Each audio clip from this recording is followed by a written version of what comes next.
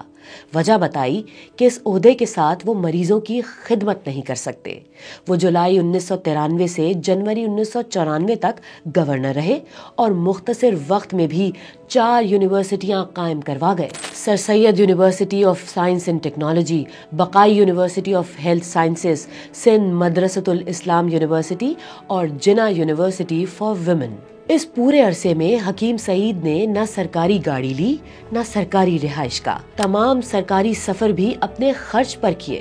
ایک بار سرکاری خرچ کے لیے ملنے والی رقم واپس کی جو 92,000 روپے تھی۔ جب یہ رقم وزارت خزانہ میں جمع کروائی تو ایک افسر نے حکیم سعید سے کہا، یہ تو آپ غلط روایتیں قائم کر رہے ہیں۔ سلمان فارسی مدائن کے گورنر تھے۔ ایک وہ رات کو نکلے دورے پر عام کپڑے پہن کر، وہاں کوئی رئیس آدمی بھی کھڑا تھا سامان لیے ہوئے دھونے کے لیے۔ اس نے پلا دیا سامان، انہوں نے گھر تک سامان پہنچا دیا۔ وہاں جا کر پہچان لیے گئے، آپ نے کیا کیا گورنر صاحب؟ میں گورنر کس کام کا ہوں؟ میں اگر یہ اٹھا کے نہیں لے جا سکتا سامان کا تو میں دیکھتا ہوں اس مقابلے میں جب آپ کے پیسے مل دیا۔ ہم نے آپ کو شروع میں بتایا تھا کہ حکیم محمد سعید صحافی بننا چاہتے تھے۔ 1932 میں دلی میں ہمدرد صحت کا اجرا ہوا اور 1937 میں اس کی ادارت حکیم سعید کو ملی جو 1941 تک جاری رہی۔ پاکستان بننے کے بعد 1951 میں انہوں نے ہمدرد صحت جاری کیا۔ اس کے ساتھ کئی اور رسالے بھی آئے جن میں سب سے مشہور تھا ہمدرد نونہال۔ یہ حکیم سعید کی ایک بڑی لیگیسی ہے۔ یہ رسالہ 1953 سے شائع ہو رہا ہے، بلکہ آج تقریباً پون صدی کے بعد بھی بچوں کا سب سے مقبول رسالہ ہے۔ یہ حکیم سعید کا بچوں سے تعلق اور محبت ہی تھی، جس کی وجہ سے حکومت پاکستان نے 9 جنوری کو پاکستان میں بچوں کا دن قرار دیا۔ جی ہاں، حکیم محمد سعید کی سالگرہ کا دن۔ نونہال کے عروج کے زمانے میں بچوں کا بھی حکیم سعید سے بڑا گہرا تعلق ہوتا تھا۔ پشاور میں ایک بچہ والدین کی ڈانٹ پر گھر سے یہ کہہ کر نکل گیا کہ میں حکیم سعید کے پاس جا رہا ہوں کہ آج کا نونہال تربیت پا کر اور تعلیم پا کر بڑا ہو جائے تاکہ کل پاکستان کو بڑا بنا سکے۔ خیر، حکیم سعید اردو اور انگریزی کی تقریباً 200 کتابوں کے مصنف ہیں۔ حکیم سعید کے کئی سلوگن تھے، مثلاً جاگو جگاؤ، آواز اخلاق، پاکستان سے محبت کرو، پاکستان کی تعمیر کرو۔ وہ پاکستان کا یوم آزادی 14 اگست کے بجائے 27 رمضان کو منانے کا مطالبہ بھی کرتے تھے۔ اس کے علاوہ اردو زبان کی ترویج و ترقی بھی ان کا بڑا مقصد تھا۔ مسلمانوں کو ان کے شاندار ماضی سے جوڑنے کے لیے انہوں نے البیرونی، ابن سینا اور ابن الحسن کی کتابوں کے ترجمے کرائے اور ان پر کانفرنسیں بھی کروائیں۔ کویت میں طب اسلامی مرکز قائم کیا، WHO کے تحت طب کے لیے الگ شعبے بنوائے۔ جنرل ضیاء الحق کے دور میں حکیم سعید امور طب کے مشیر بنے اور طبی بورڈ کو نیشنل کونسل فار طب کا درجہ دلوایا۔ تب national council for research on یونانی میڈیسن قائم ہوئی۔ بلدیاتی اداروں کو طبی ڈسپنسریاں قائم کرنے کی ہدایت ہوئی۔ سرکاری اداروں میں طبیبوں کو بھی پینل پر رکھا گیا۔ ملٹی نیشنل فارما کمپنیز ایسا ہوتے نہیں دیکھ سکتی تھیں۔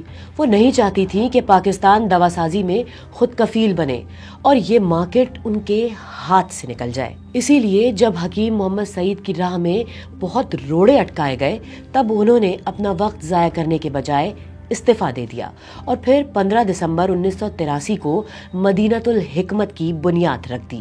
تو حکیم لقمان سے کسی نے پوچھا کہ عقل کہاں رہتی ہے؟ انہوں نے حکیم لقمان نے جواب دیا کہ عقل ذہن میں رہتی ہے۔ اس آدمی نے کہا کہ وہاں تو غصہ بھی رہتا ہے۔ تو حکیم لقمان نے کہا جب غصہ آتا ہے تو عقل چل جاتی ہے۔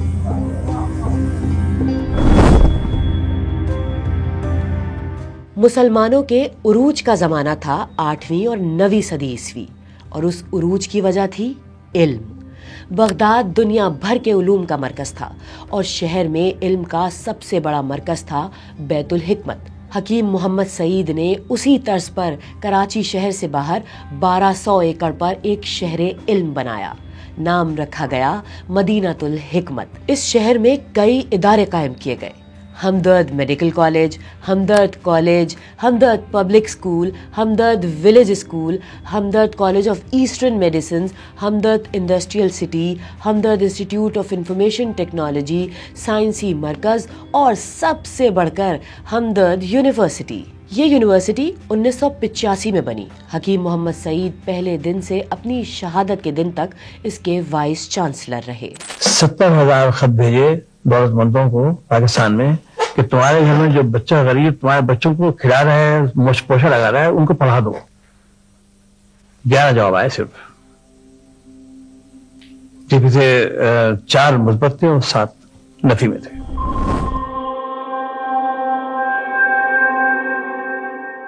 یہ 17 اکتوبر 1998 کی صبح تھی۔ حکیم سعید آرام باغ روڈ پر اپنے مطب پہنچے، گاڑی سے اترے ہی تھے، ان پر اندھا دھند فائر کھول دیے گئے۔ کئی گولیاں حکیم سعید کے جسم میں پیوست ہو گئیں۔ پھر دنیا نے یہ دل خراش منظر دیکھا۔ لاکھوں لوگوں کا علاج کرنے والے مسیحا کی لاش 1 گھنٹے سڑک پر پڑی رہی۔ شہادت کے وقت بھی حکیم محمد سعید روزے سے تھے۔ یہ اتنا بڑا واقعہ تھا کہ پورا پاکستان ہل کر رہ گیا۔ پولیس کے مطابق حکیم سعید کے قتل میں استعمال ہونے والی ایک گاڑی پکڑی گئی اور الزام لگایا کہ اس قتل میں متحدہ قومی موومنٹ کے لوگ ملوث ہیں۔ حکیم سعید کے خون کا، ان کے مرڈر کا، اس پہ کسی قسم کا کوئی کمپرومائز نہیں ہو سکتا۔ ایم کیو ایم اس وقت سندھ میں ہی نہیں بلکہ وفاق میں نواز شریف کی حکومت کی اتحادی تھی۔ یہ بہت بڑا الزام تھا جسے ایم کیو ایم نے رد کر دیا اور احتجاجاً حکومت چھوڑنے کا اعلان کر دیا۔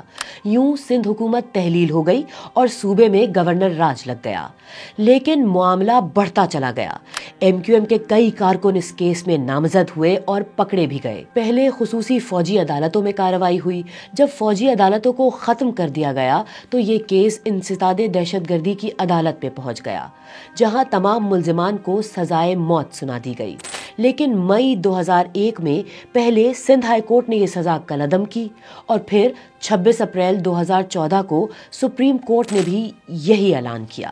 تمام ملزمان باعزت طور پر بری کر دیے گئے۔ حکیم سعید کا خون کس نے کیا، یہ آج تک پتہ نہیں چل سکا۔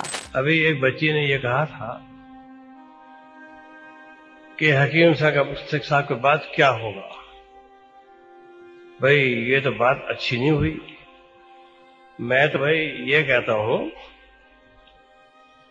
کہ حکیم سعید کے بعد ان نونہالوں میں سے ضرور کوئی حکیم سعید پیدا ہوگا۔